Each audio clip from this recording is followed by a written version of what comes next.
Hey guys, it's Blade304 here, and today is the next episode of our weekly Ninjago ranking where we go worst to first by year until we get to 2025. This is the 2014 episode. There are 9 sets to rank, and before we get started, we're just going to go over a couple rules that are going to be followed throughout the duration of the series. 1. No gimmick sets, like the spinners, booster packs, anything like that. 2. No polybags. And number 3, no promotional sets. 4+ sets will be included. Coming in at number 9, or the worst set of 2014, is set 70720. The Hover Hunter had 79 pieces, 2 minifigs, was $12 at release, which is about $16.60 in today's money. This is a fine set. I don't have anything particularly against this.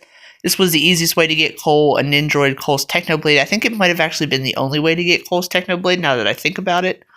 But not a bad set, just not great. It is a little bit on the pricier side for only having 79 pieces, but that's the only major complaint I have about this one.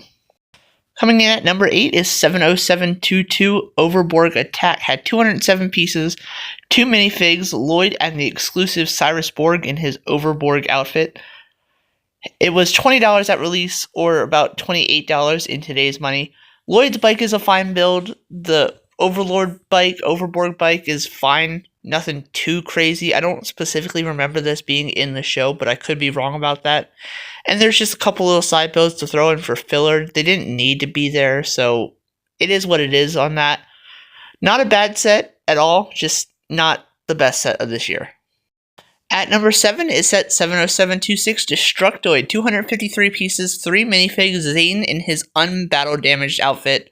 General Cryptor and Mindroid was $35 at release, which is about $48.25 in today's money. Fine little build. I feel like Samurai X would have been a better inclusion for this set than Zane, but I get Zane was the focus character, so they wanted to get him in a couple more sets.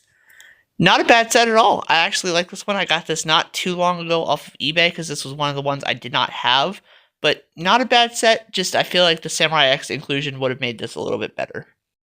At number 6 is 70721 Kai Fighter. 196 pieces, 2 minifigs, Kai and General Cryptor, the cheapest way to get Kai and General Cryptor. $20 at release, which is about $28 in today's money, released in late 2013, technically a 2014 set, as is the common thing with most of these sets. I think this is a pretty good set. I do like the Legacy version a lot. I do like it a little bit more than this one, but this is not a bad set by any means. First time Kai ever had a jet, and it's not a bad one at all. Coming in at number 5 is 70723 Thunder Raider. 334 pieces, 3 minifigs, was $30 at release, which is about $41.51 in today's money. This is not a bad set at all. I quite like this one. This is a very good set in my opinion. 2 vehicles that are minifig proportionate, and to come in a $30 set, very good. The Legacy remake of this, which we'll get to in a few weeks, is a little bit better, I think, but this is not a bad version at all. They are very comparable in value and just overall builds. I like this set. I like the Legacy version of it. We'll get to that later, but this is not a bad set, and it gets the number 5 ranking. At number 4 is set 70725 Nindroid Mech Dragon. 691 pieces, 5 minifigs. The exclusive Tech Woo is in this set, and exclusive Sensei Garmadon as well. You also get Lloyd, General Cryptor, and a Nindroid Warrior. This released for $90 back in the day, which is about $124.55 in today's money. This is not a bad set. It's an evil dragon, which is pretty cool. You get that car that was featured, I'd say, pretty prominently in a couple episodes, so it's nice to get that as a build. I feel like that could have been its own set for like $15-20, but nothing too crazy there. This is not a bad set. I like it. I like the color scheme of the Nindroid vehicles, and I think this is very worthy of the number 4 spot. At number 3 is set 70724 Ninja Copter. 516 pieces, 4 minifigs, including the exclusive Battle Damage Zane and Pixel. We also get Zane's Falcon, which you can see him holding in the bottom right corner of your screen. Very cool set. Very cool transformation feature. The Nindroid side build is pretty nice as well. I like the color scheme of this with the white, blue, and gold. Think it works very well together. The Pixel minifig is also an obvious plus for this, and I think it's very deserving of the number 3 spot. At number 2 is set 70727, the X1 Ninja Charger, 426 pieces, 3 minifigs, $40 at release in summer 2014, which is about $54 in today's money. This is a phenomenal set. A big car for Kai. It is very oversized, don't get me wrong, but I love the look of the X1 Ninja Charger. I always have. I actually like this one more than the Legacy remake, which we'll get to again in a few weeks. The Ninjoid side builds are decent enough to be worthy inclusions in this set. I don't have any issues with them.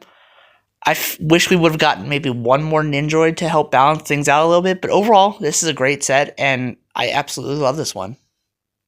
And at number 1 is set 70728, Battle for Ninjago City, 1,223 pieces, 8 minifigs, $120 at release in summer 2014, which is about $162 in today's money.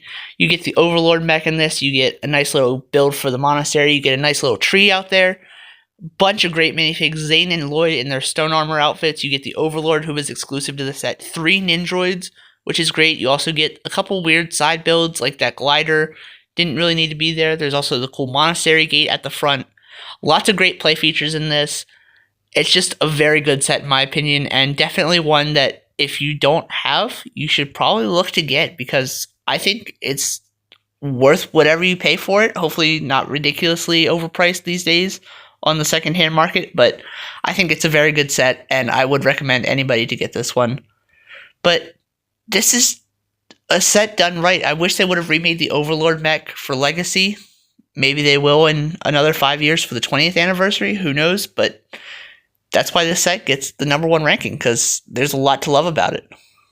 And there you have it. That is my ranking for all 9 Ninjago 2014 sets. Let me know how you would rank them in the comment section down below. Thank you guys so much for watching. I hope you enjoyed, and we'll see you guys next week with the 2015 ranking. 2015 is one of Ninjago's best years, and there's a lot of sets to cover for the next few years from 2015 until really the rest of the list. But thank you guys so much for watching. We'll see you next week. This is Jim 8304 signing off. Bye.